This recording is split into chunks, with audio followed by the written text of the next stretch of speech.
Okay, so in my last video, I may have said I would be reviewing Uncharted this week. But after taking my great trip to the land of Texas, and after wanting a great deal of sweet tea and the sudden urge to just shoot guns, I figured there would be nothing better to do than play shooty shooty Nazi shooty shooty game.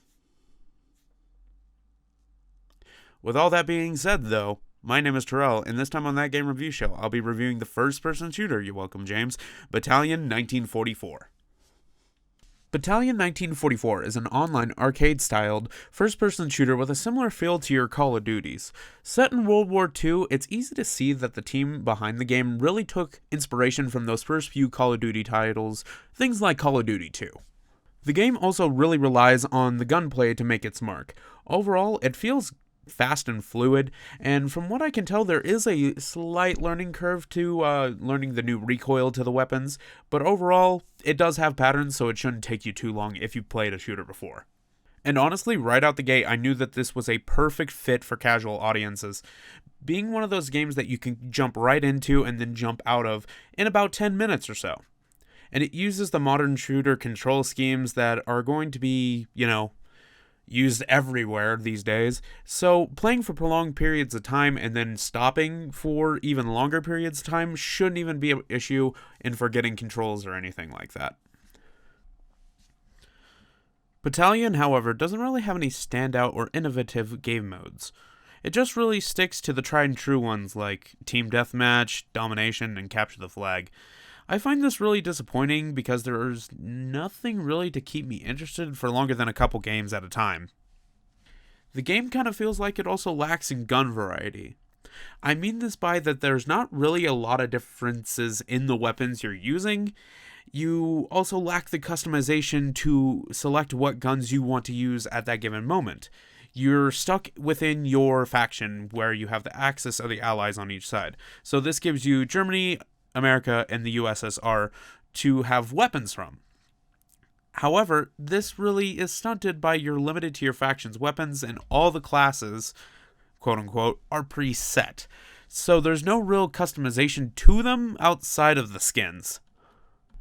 I will say, however, if you're an old-school Call of Duty player, you're going to feel right at home here. Every bolt-action rifle, including the sniper rifles, are nice, fast, and just perfect for quick-scoping. Quick-scoping is absolutely everywhere. As you play through your first few matches, you will clearly see that there is a meta, and that some weapons just don't put out the same damage, or even enough of the same damage fast enough, as the other counterparts, and you're really limited to only a few weapons, it feels like.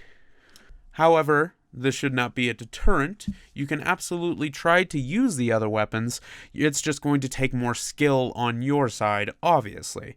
You're going to have to go for more headshots and stuff like that to bring that damage down faster than your opponent can with just their faster firing weapon or their more damage outputting weapon.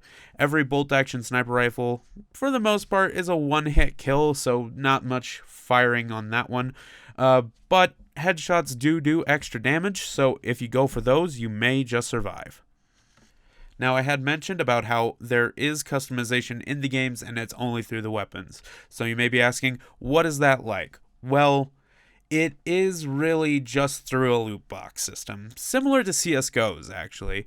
You don't pay for the keys to open them, you just simply pay for the loot boxes. You open them and then it's on a similar rating scale of skin quality from, war-torn being the worst to factory new being the best. And I don't like loot boxes. I don't like surprise mechanics. So definitely not the biggest fan of this. The one thing I can say is that it is similar to other Valve games, even though this game is not a Valve game, to where you can go through the Steam communities and sell these weapons for, some simple cents to go towards another loot box or something like that. Or if you just want a skin, you can go straight up to the community and buy it yourself. Now, you might be saying to yourself, that's all fine. All of that stuff that you've been saying is fine. I can live with the loot boxes, I'm good at recoil patterns. I play CSGO, but I want a World War II shooter. The one thing I gotta know is, what are the maps like? Honestly, the maps are interesting. They seem chaotic, and I can't seem to find a good quote-unquote flow. Yet that chaotic nature of the maps does give it some more interesting abilities, I would say. I find it keeps me a little bit more invested. I have to think a little harder than I would with your average Call of Duty 3-lane map layout, or even, like something else like a simple 2-fort map back in TF2. Something that has more variables just seems more interesting to me when I'm thinking about a map recently. It's probably because I'm just so burnt out on the other ways of doing them. Now, whether or not you like that is personal preference to you. It's just there's more things that you have to think about on an objective point or when clearing a room or a building. It makes it a little bit more interesting to have a little bit more mental processes for me, though. While in my time with the game, I will say that I feel like I haven't seen every map at this point. I have seen a fair few of them, but none of them really stood out to me. I will say that Battalion does have Steam Workshop support, so it leads for there being options of things like creative map playlists and stuff like that. However, there aren't really at this point. However, as of right now, you'll need to download the map and look it up for yourself in a private, quick scope server if you want to actually play it. Battalion is definitely a good-looking game, I would say. All the textures are very clean, but if not a little plain. I would even say that it looks better than some of its competition at this point. It does have its flaws, but some of them are smaller and you won't notice them while playing the game more actively.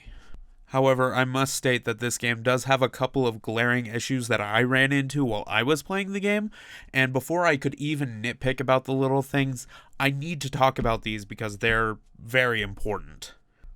One of the things I noticed right off the bat was that there was a heavy amount of screen tearing while I was playing the game. Even when I would use things like VSync, there was no real reason why it was screen tearing. My system should have been able to handle it at what the settings I gave it.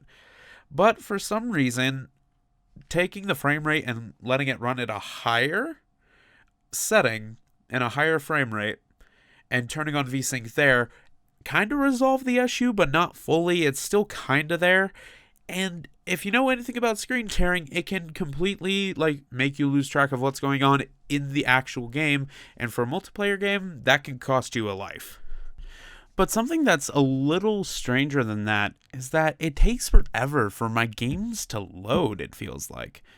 After running the game off 2 different hard drives and trying to find a way to make sure any other factors outside on my PC, Firefox, Chrome, all those things were shut down and not being an effective thing that would be slowing down my computer, were off, it still felt like it took forever to load into a match, and then sometimes I would even load in after some other people and some of my other teammates would already be in and fighting, and I'm just like, oh shit, okay, I guess I'm just thrown in here with this weapon, which you can change, but it's just one of those things of you miss some of that stuff when that happens.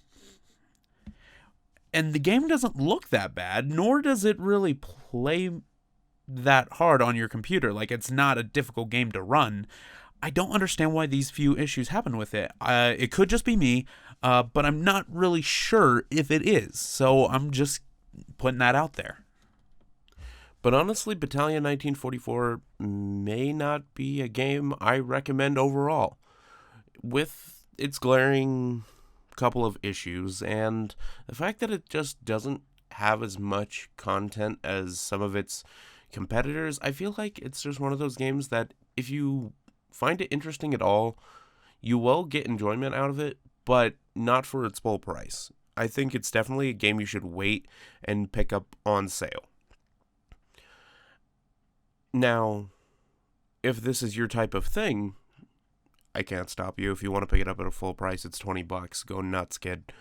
But I honestly think waiting for it to be on sale is the best idea.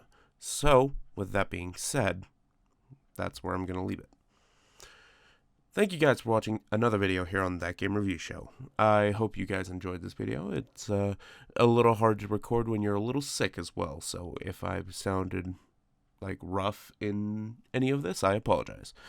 Next week is Matthew's week, so be sure to come back and check us out then. I don't know what he's got working on, but you know what? I changed games like super last minute. So that was a thing. So anyway, thank you guys for watching once again, and I'll see you next time.